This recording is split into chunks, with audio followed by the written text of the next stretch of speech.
Welcome back, family. Today we're going to show you something incredible in the heavens. This was sort of the only way for me to say it is this is like a gift that's given to me because of my research over years and years and years of looking for these signs. I just have a different way of looking at the heavens, and I'm always in a direct relation with my questioning about the things that are happening in the heavens. I'm in constant prayer over the answers to my questions about the signs that I'm seeing, and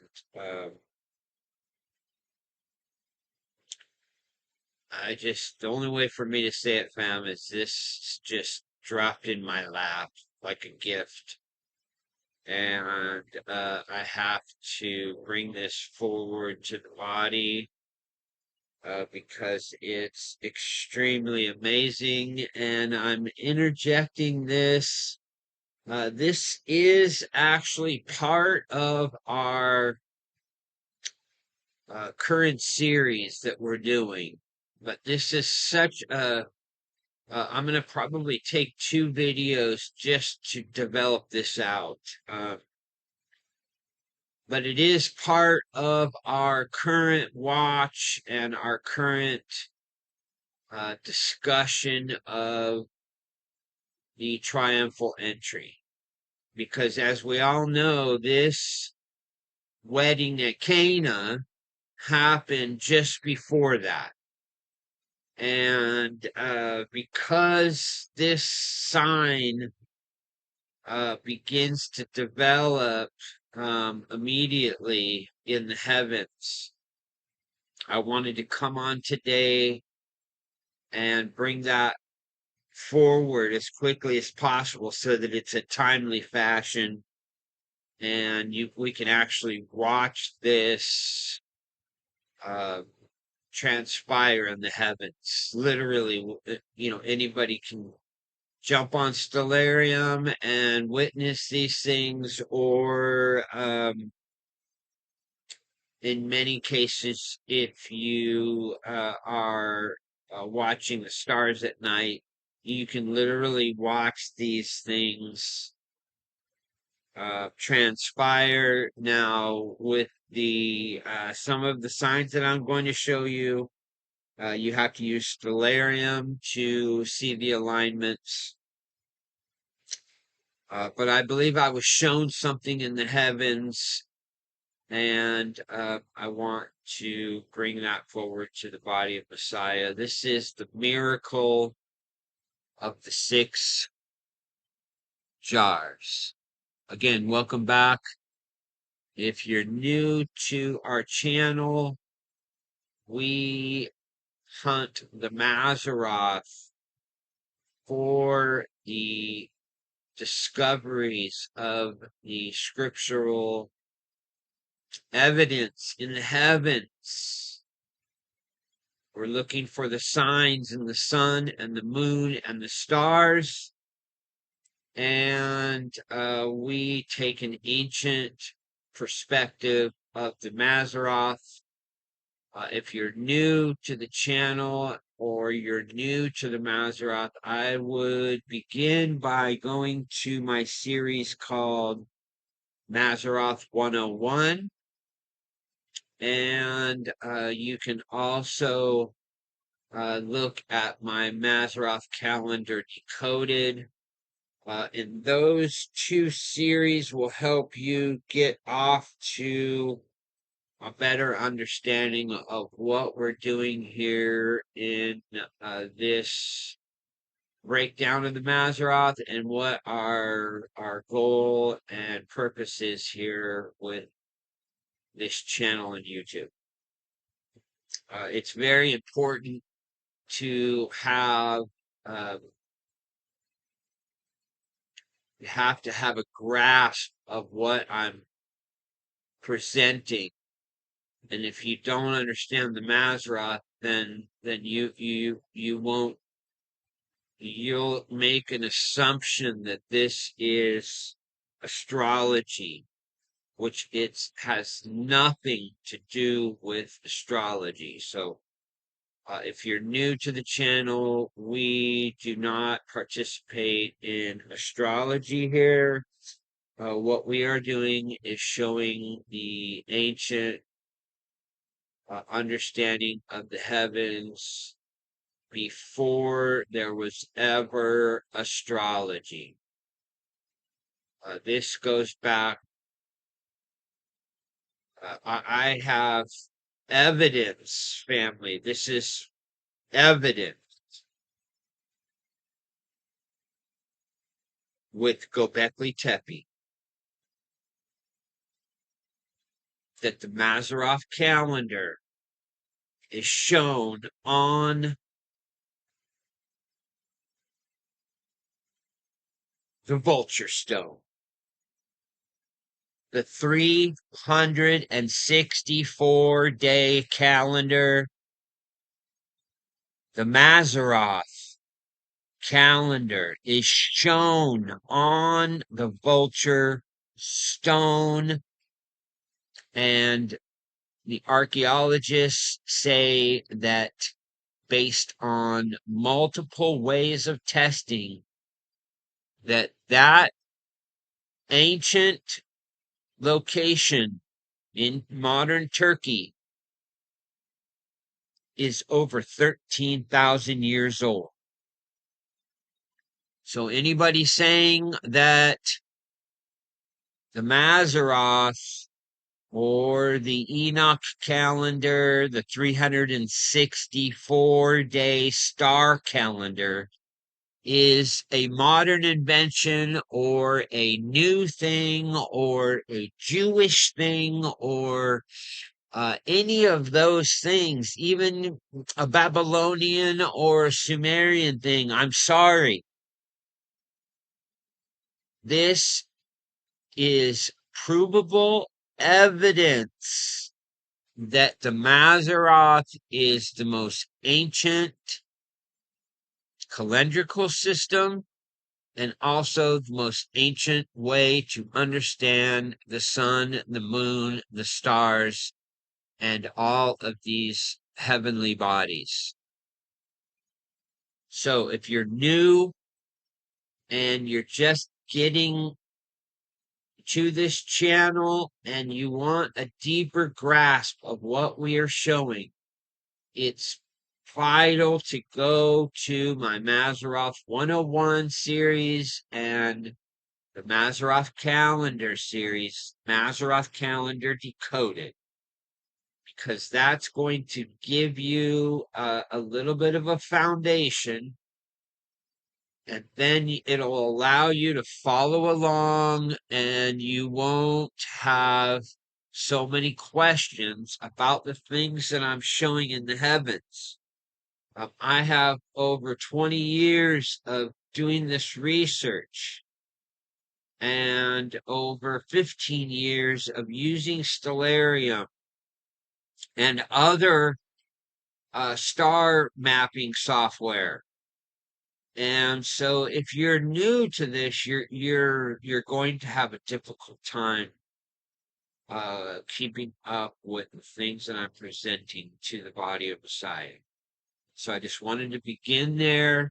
If you are a new sub and you don't have a deep understanding of the Mazeroth, please do yourself a favor and get some foundational evidence, get a good foundation to stand on with this. Otherwise, you're going to be confused. And I'm not here to cause confusion. This comes from a misunderstanding. Uh, a lot of it comes from the churches saying that the Mazeroth or any of the of looking into the zodiac, etc., is astrology. And they are so deadly wrong that they treat this as if it's some kind of work of the devil.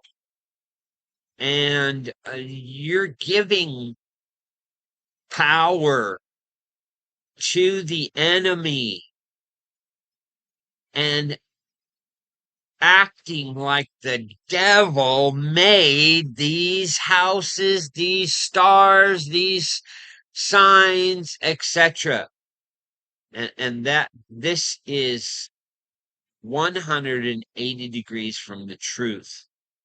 And what we are here to do is to bring you the most ancient understanding of what we're looking at with these signs in the heavens. And I have been studying ancient religion, ancient cultures of the Middle East, including all of the ancient Israelite customs and religious information for over 35 years of my life. I have been researching these things. And I began to do deep research into ancient Israel about 25 years ago. And this has led me to what I believe is a vital understanding of prophecy that is missed by the churches because of their view of the zodiac and what we would call the Mazeroth, because they are lost in their ways. And what we're doing here is bringing light back to the heavens. And developing this out so that anybody can understand it. But you must have some foundational evidence of what we're doing. And that means, again, if you're new, just take a step back, go watch Mazeroth 101. And once you get done with that series, go watch Mazeroth Calendar Decoded. A lot of you have not seen that series.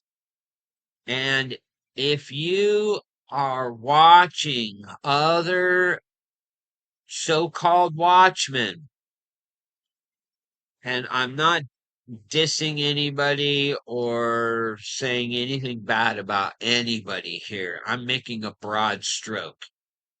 If you're watching other watchmen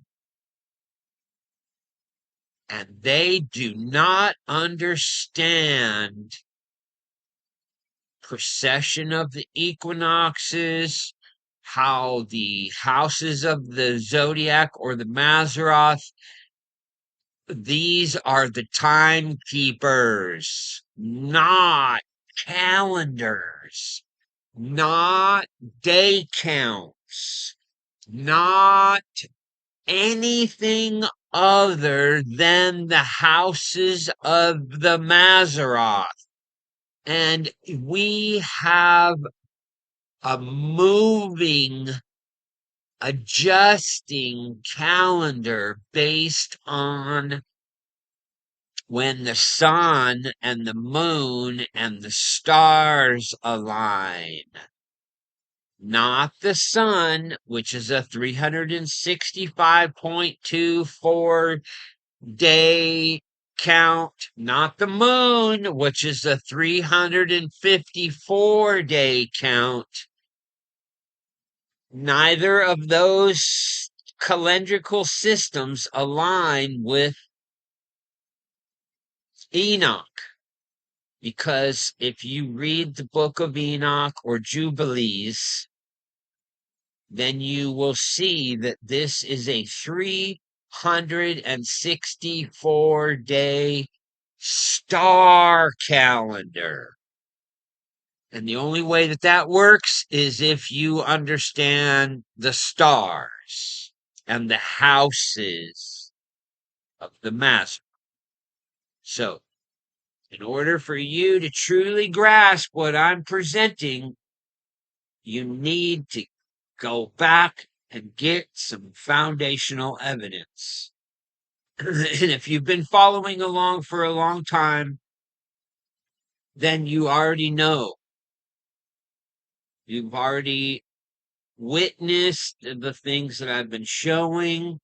We're working our way through time and we're showing everything. I've been doing this on YouTube for over 7 years.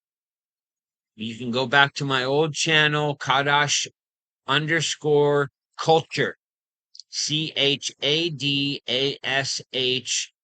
_ culture.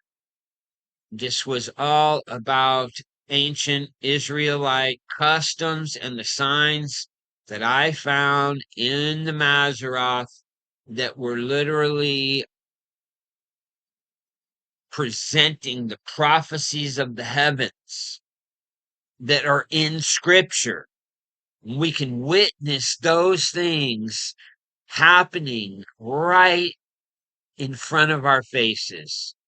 But we've lost the ability to understand the heavens because of the astrological gobbledygook. And so we are cutting through that and we're getting right down to the ancient understanding. And that's what we're going to do in this short series. It probably is going to be maybe 3 videos, but this is vital information that was given to me, and I feel as if we've got to all understand what is being shown to us in the heavens and how deep this is incredible. This is incredible heavenly language, fam. It's almost too much. And when when I started getting this, I was literally on my knees, blown away. Father, how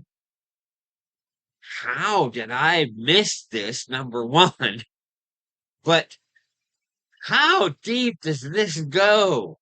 This is just deep. And I hope that I am able to present this information in a way that's easily understandable because it does go so deep. There's a lot of information, but we're going to get through it as quickly as possible. And I needed this time to just present it this way. Sometimes I take a lot of time to lead everyone into a very specific direction, and the only reason I do this is because from what I gather, the majority of the people watching or that come to this channel, they really don't understand the Mazeroth.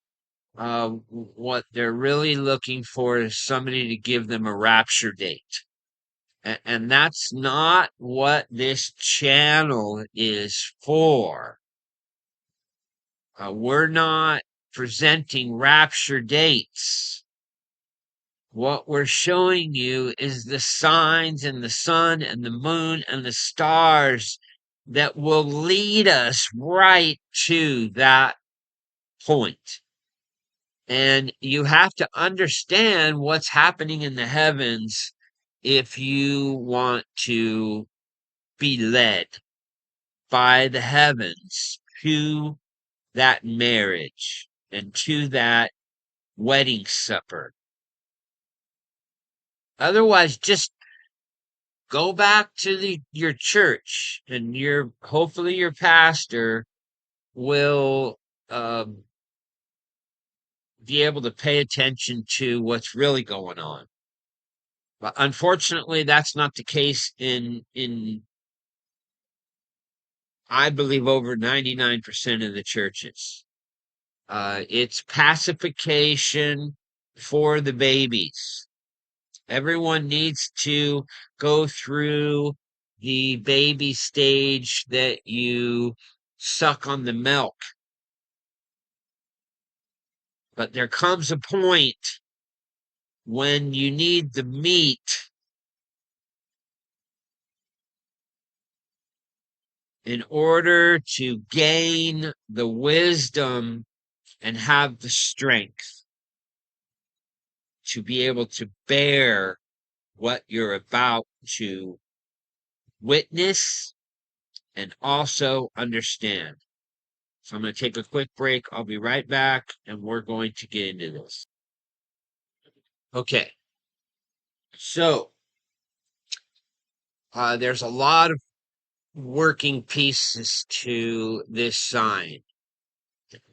But what we're going to do is we're going to start with the sun, the bridegroom. And as you know, the sun just entered the house of Gemini. So the first thing we're going to develop out is the Gemini constellation. Now, in this modern depiction of the Gemini constellation, we see two brothers. But in the ancient depictions, we have a completely different image that is shown to us. This comes from the Dendera zodiac, and this is the constellation of Gemini. And what we're shown here is a bridegroom and a bride. This is a couple in what they would call a marriage sign.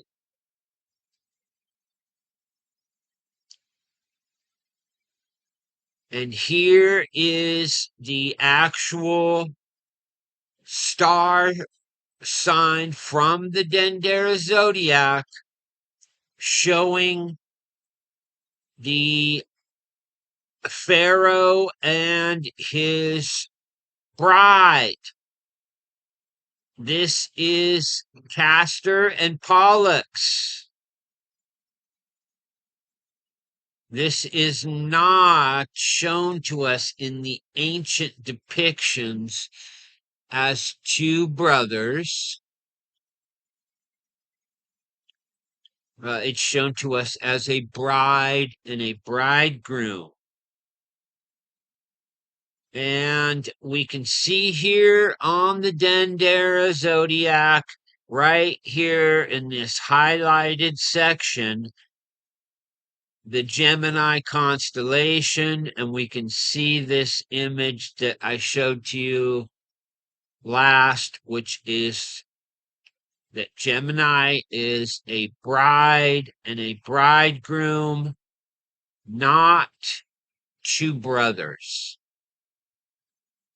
And it's important for us to have this foundational evidence when we're looking at these images in our modern zodiac. Quickly, I think I might already have this pulled up. I don't. Let's just quickly go here.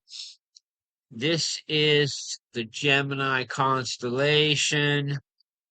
And if you look, this is Greek mythology. And I want everybody to get this. Let's just go ahead and read through this because I believe this is some important information. Gemini lies between Taurus to the west and Cancer to the east, with Auriga and Lynx to the north, Monoceros and Canis Minor to the south, and Orion to the southwest.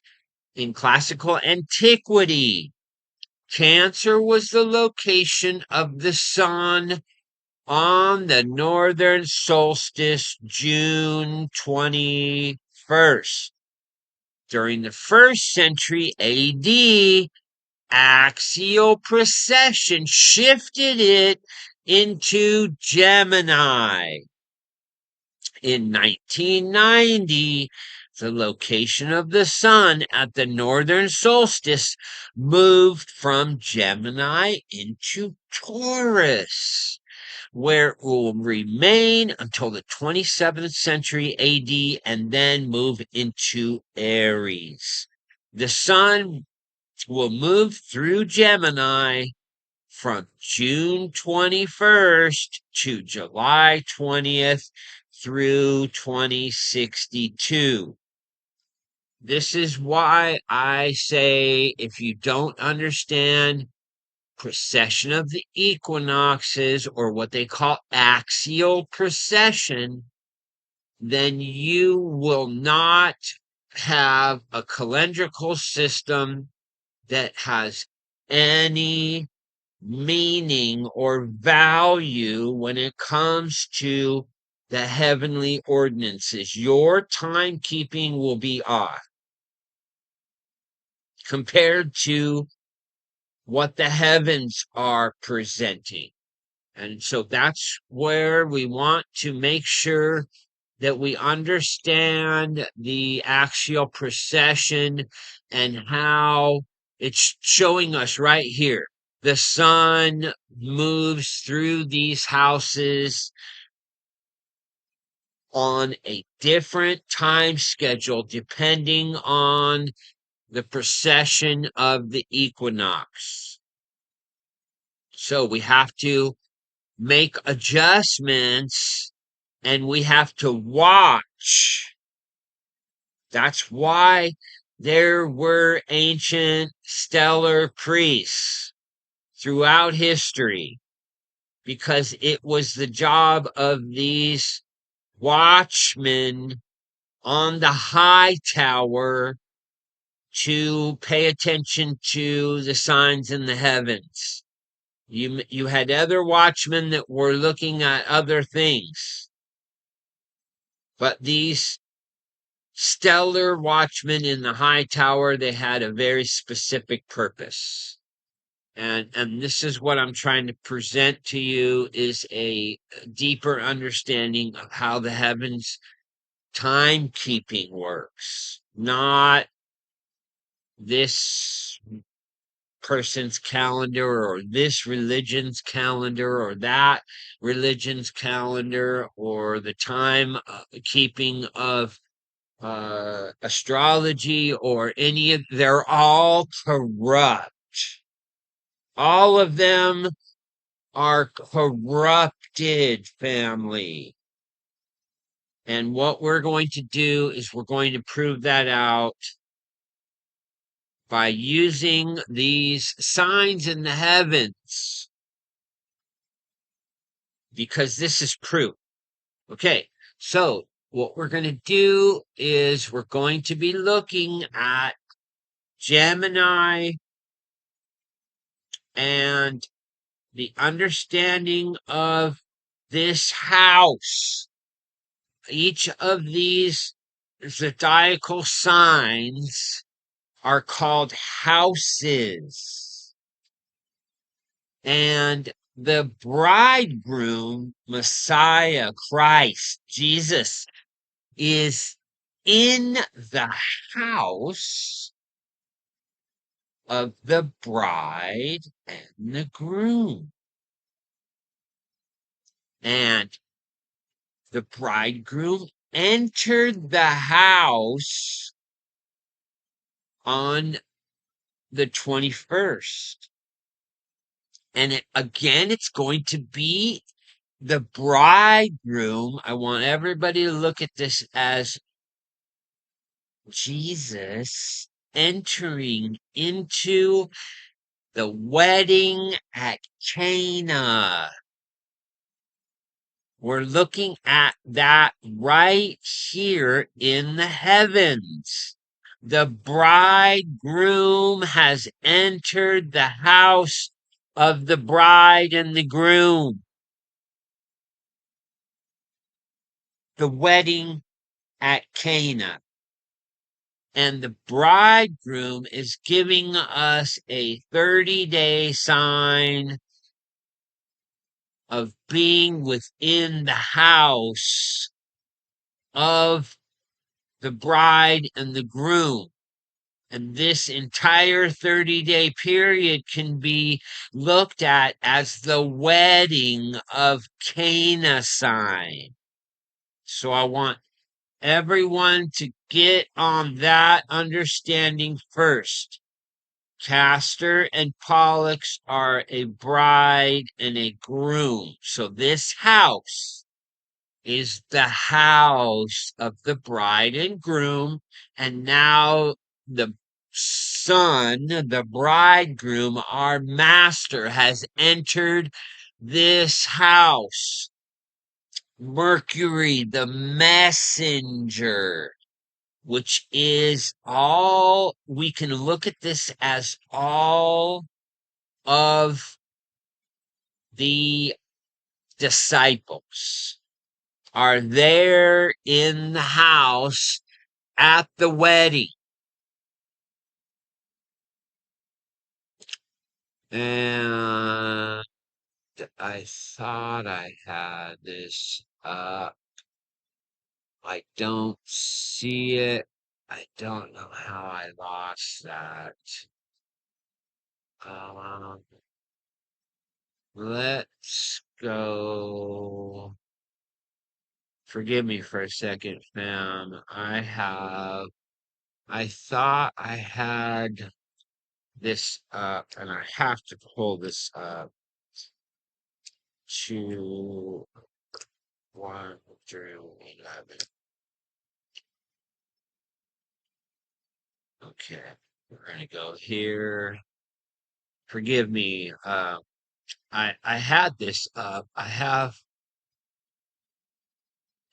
been having some problems with uh been having some problems. We'll just put it that way. It it's been incredibly difficult to do anything because I have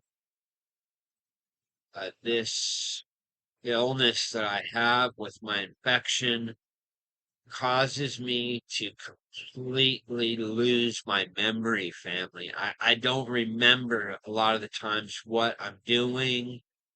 And I have literally, I'm sorry for going into this, but I literally will click out of vital information that I had saved for these videos, and I'll completely forget about it. And then when I go back to begin to put all the pieces of the puzzle together, like, what happened to that? What happened to this? What? And it's like I can't I can't remember what's happening because of pressure from my infection in my head and the what it does to my brain.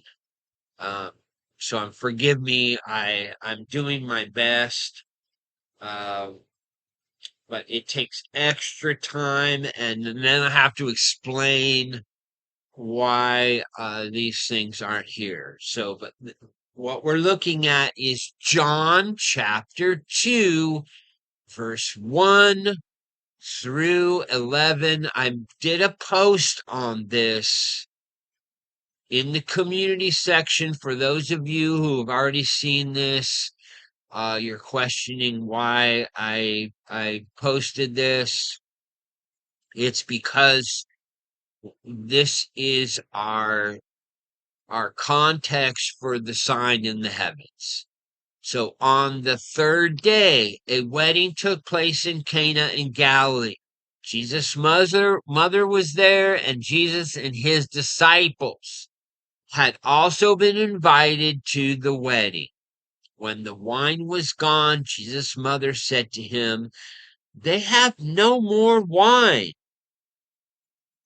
"Woman, why do you involve me?" Jesus replied, "My hour has not yet come." His mother said to the servants, "Do whatever he tells you." Nearby stood 6 stone water jars, the kind used by the Jews for ceremonial washing. I want everybody to grasp this because it's just passed over by your pastors. Nearby stood 6 stone water jars, the kind used by the Jews for ceremonial washing, each holding from 20 to 30 gallons.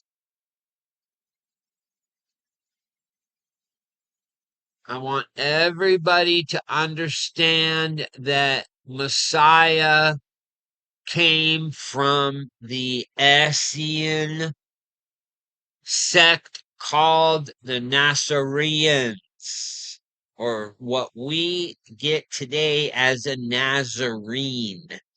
But the original language is a Nazarene.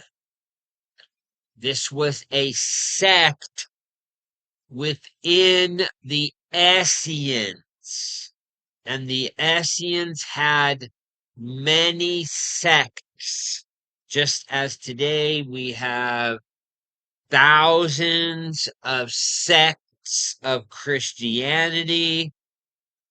So too were the differences in understanding or the sectarian groups within the ancient first followers of Messiah.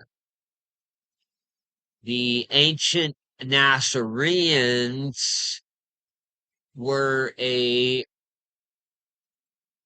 sect that lived in the area around ancient Nazareth. Before there was ever a Nazareth, this was a group of Essenes that made their home in that area, and that's why it became called Nazareth, not the other way around. So, in the ancient Nazarene sect, ceremonial washing and the what we would call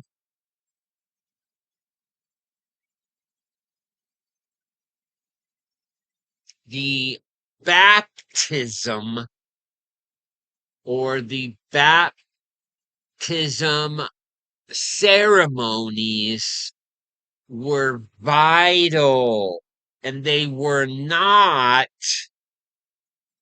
seen in the same light with the traditional Jewish sect, as in the Pharisees and the Sadducees. And you can do your homework. If you are studied in ancient Judaism, you will come to the realization that there were three sects during ancient Judaism: the Sadducees, the Pharisees, and the Essenes. And so we're going to develop that more out, but I wanted to just point that out, that these ceremonial washings were held in high regard in ancient Nazarene ceremony. And there were literally hundreds of different ceremonies that were performed by the Nazarenes. And we're going to, as I said, we're going to get into some of those later in the study. But I want to point that out because it's going to become very, very important as we develop this story out. So Jesus said to his servants, "Fill the jars with water." So they filled them to the brim. Then he told them, "Now draw out some and take it to the master of the banquet." They did so. And the master of the banquet tasted the water that had been turned into wine. He did not realize where it had come from, though the servants who had drawn the water knew. Then he called the bridegroom aside and said, "Everyone brings out the choice wine first, and then the cheaper wine after the guests have had too much to drink. But you have saved the best till now." What Jesus did here in Cana of Galilee was the first of the signs through which he revealed his glory, and his disciples believed in him. So I want everybody to understand this is the first miracle, and what we're going to witness in the heavens here is the miracle of the wine and the 6 jars literally shown to us in the heavens. And I've got to take another quick break before we get into this sign. Forgive me, fam. I've got to got to purge my head. It's getting difficult, and I've got to be able to get this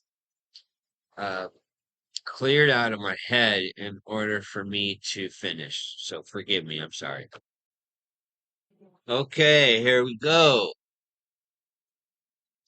The 6 brightest stars in the Canis Major constellation are: 1. Sirius, Alpha Canis Majoris, the brightest star in the night sky. 2. Merzam, Beta Canis Majoris, the second brightest star in the constellation. Wezen, Gamma Canis Majoris, the third brightest star. Adhara, Epsilon Canis Majoris, the fourth brightest star. Aludra, Eta Canis Majoris, the fifth brightest star. And Farud, Zeta Canis Majoris, the sixth brightest star. I want you to notice Alpha and Zeta, the first and the last, A through Z.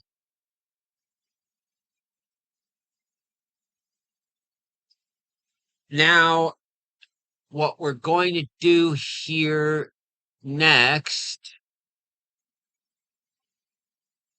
is we're going to be discussing Canis Major. This is the great dog. Canis Major is a constellation in the southern celestial hemisphere. In the 2nd century, it was included in Ptolemy's 48 constellation and is counted among the 88 modern constellations. I want everybody to focus in on this 88. Its name in Latin is for the greater dog, in contrast to Canis Minor, the lesser dog. Both figures are commonly represented as following the constellation of Orion, the hunter. Through the sky, the Milky Way passes through Canis Major, and several open clusters lie within its borders, most notably M41. Canis Major contains Sirius, the brightest star in the night sky, known as the dog star. It is bright because its proximity to the solar system and its intrinsic brightness. In contrast, the other bright stars of the constellation are stars of great distance and high luminosity. At magnitude 1.5, Epsilon Canis Majoris Adhara is the second brightest star of the constellation and the brightest source of extreme ultraviolet radiation in the night sky.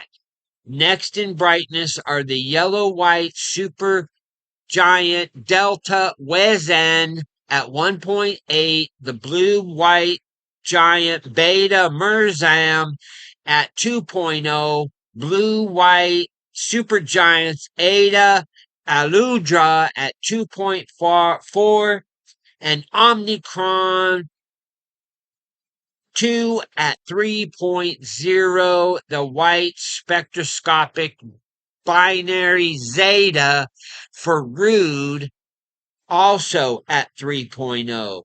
The red hypergiant BY-CMA is one of the largest stars known, while the neutron star RX JO720.4-3125 has a radius of a mere 5 kilometers. Now, I'm going to connect it so that you can go and read the rest of this. This is some important information. I would read through all of this information, family, but we're going to save this for you to do on your own. It's very important. I'm going to point out 3 things that I found from this study that I did. Number 1, the star Mersam is called the announcer because it rises just before Sirius in the night sky. The star Adhara is called the Virgins. And the star Wesen is called the Weight. And I want to show everybody. I think I have it. Forgive me, fam. I'm not sure where I have this. I have so much pulled up. Forgive me. I have all my stuff pulled up for the next video series, and I lost it. Okay, let's go back here first. The first thing that I wanted to develop is about the constellation of Gemini and how that's the house of the bride and the groom, or the wedding at Cana. Now, what I'm doing here is I'm developing out the 6 jars, and I'm going to show you how the bridegroom fills each of these jars. So these stars that we see here in Canis Major are 6 named stars within this house.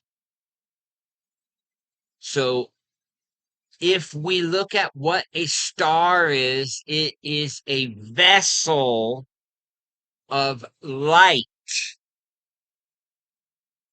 So we can look at these as jars or containers. And as we know, in this sign, the bridegroom is before the bride and the groom, and he's performing a miraculous sign. So what I did is I was praying to understand the depth of the bridegroom in this house. And on the 26th, because I was also paying attention to the house of Orion. Okay, I have to go and do this quickly. Let's go to the house of Orion. And I have to bring this forward in order for you to understand how this happened for me. I was doing my asteroid code updates and looking for all of the asteroid alignments. And let's go ahead and go to Hebe. And I want to show you this. For those of you who are going to my community section and looking for the posts that I do there, I just posted a video put out by Mark Allison 88, and he was talking about the sword of Orion. And today, or tomorrow, sorry, tomorrow at 2:21, let's actually get this right up so we know exactly when this is happening. This is 2:32. Looks like it's let's go back to get this right up. So 2:32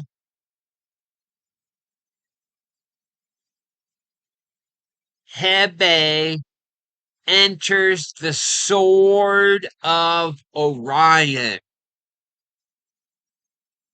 And it's there for 2 days from the 26th to the 28th. So what I did is I was looking at the sun, and we're going to go ahead and go back. We're going to bring up Meridian because I want everyone to see this, how these tools help you to understand the signs in the heavens. So I was looking for alignments with the sun when Hebe, on the day that Hebe aligns with the sword of Orion, and you can go, I'm going to post it later. So you can go later into the community section because tomorrow Hebe aligns with the sword, and so I'll post the codes.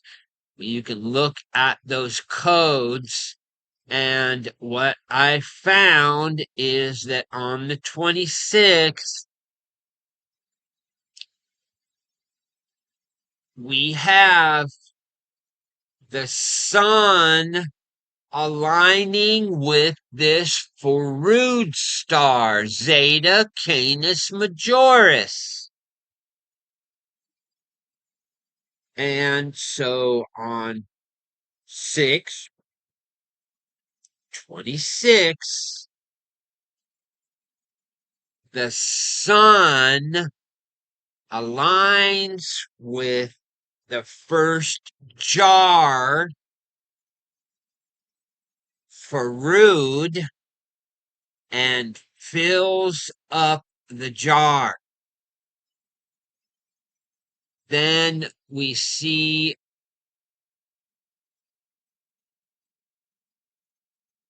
I have to do this differently. Have to do this way.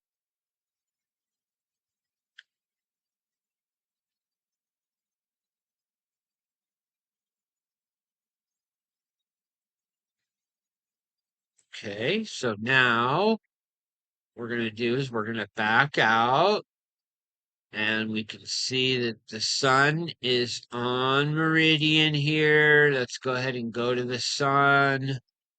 Forgive me, fam. This first video is going to take it's going to go over an hour.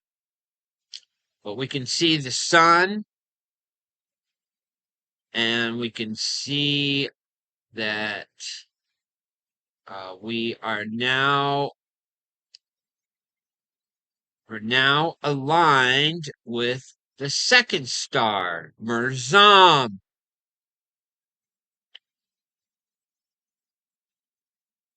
Okay, so we're right in alignment with the sun. Again, these things don't have to be perfect alignments because right at approximately this time is when the center of the sun is going to pass over these stars. So in the beginning of the day, we have the passover of the sun and Forud, and then later in the afternoon, we have the sun passing over the star Merzam.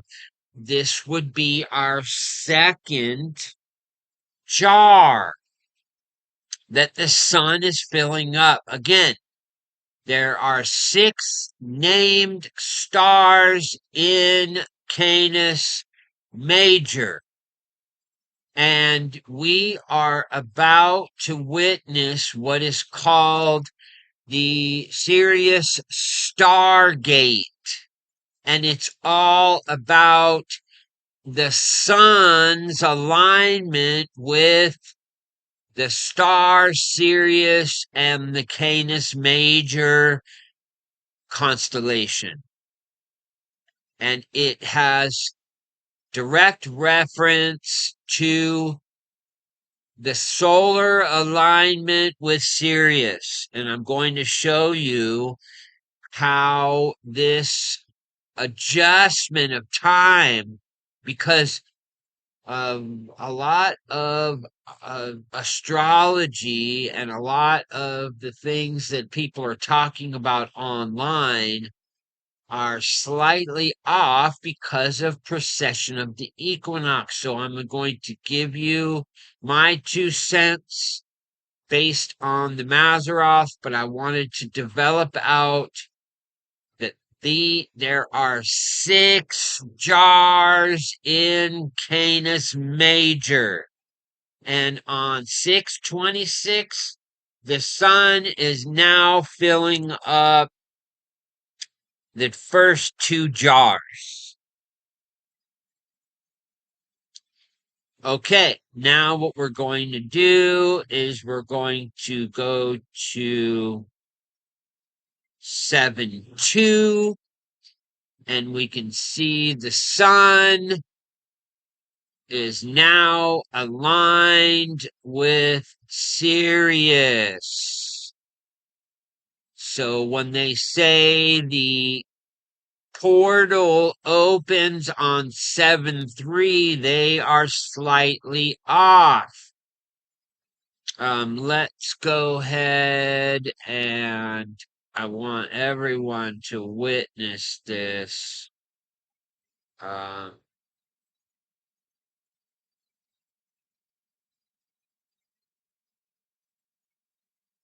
Okay. Let's go ahead and get this right on the crosshairs so that we can do this work and prove this out. Okay, looks like we're on the crosshairs here. Okay. Forgive me, fam. I believe it's important to be able to witness these things. So, if you look at Sirius, you can see how we are within the nebula of the star Sirius on 7/2 at the very beginning of the day. We actually will see what we call the Sirius Gateway begin on 7/2, and we can see that here. We can literally go right to the alignment, and it's 122, and we can see how that is still almost dead on with the sun. So we're looking at 7/2 as what we call the stellar gateway, the Sirius Stargate. This is happening July the 2nd, 2026. We're looking at the 3rd jar being filled on July the 2nd. Sirius becomes filled by the sun. Okay, now we're going to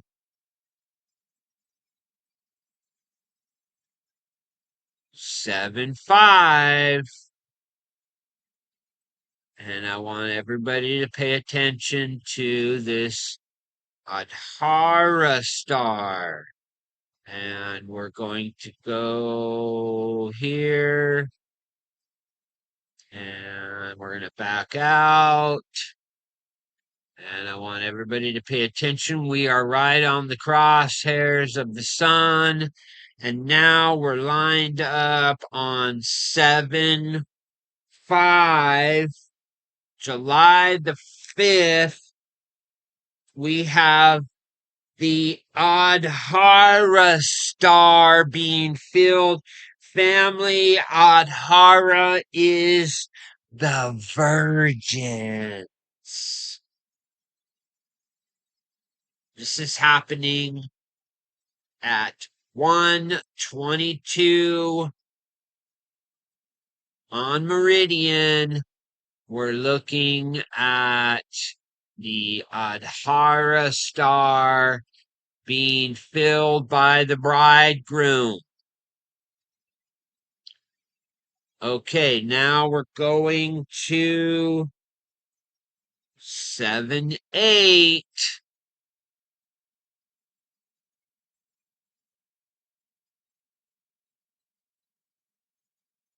Forgive me, I have to do it this way.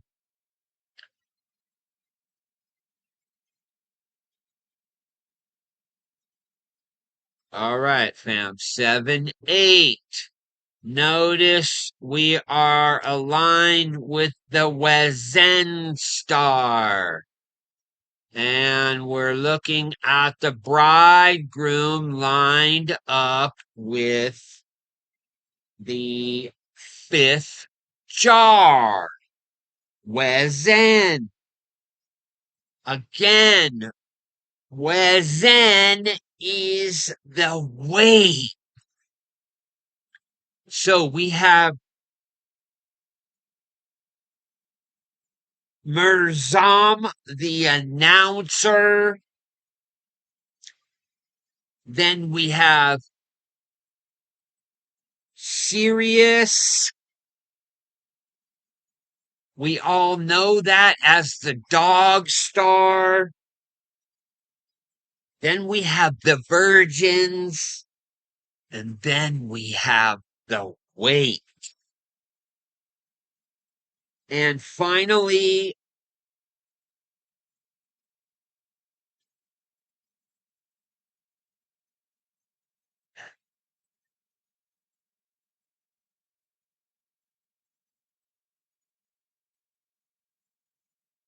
forgive me, fam.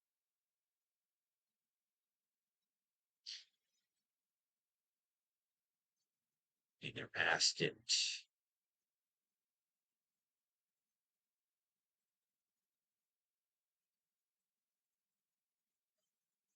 Okay.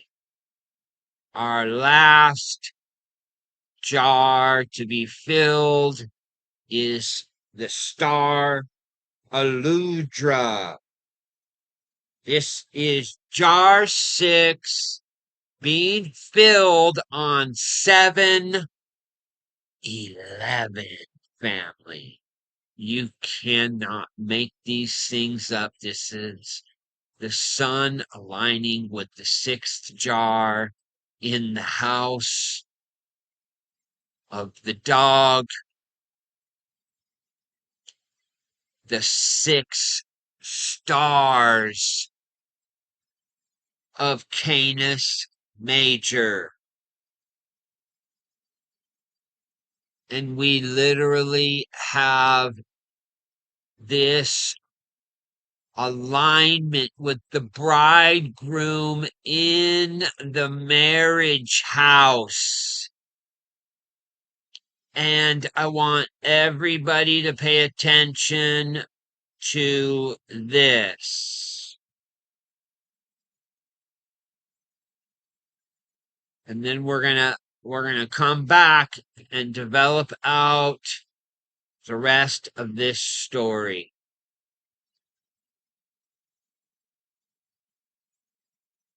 Because I want everybody to witness this before we leave. This is the midnight hour on 7-11. If we go back, we see it's 7-10. 7-11, the bridegroom is literally on alignment with the groom. And if you notice, Mercury the messenger, we can look at this as the disciples, has gone retrograde, family, on 6/29. Mercury will have gone retrograde in the house of the bride and the bridegroom. And here on the final day of the jar being filled, we can see the sun aligning with Pollux and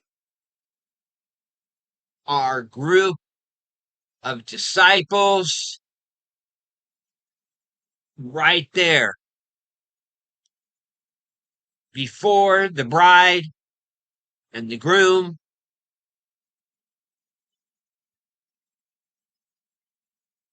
And we're literally looking at the wedding of Cana in heaven. I pray this was a blessing. And we're going to come back and we're going to show you how this goes way deeper, because Sirius is also the 88. And we're going to develop that out in the next video. Much love.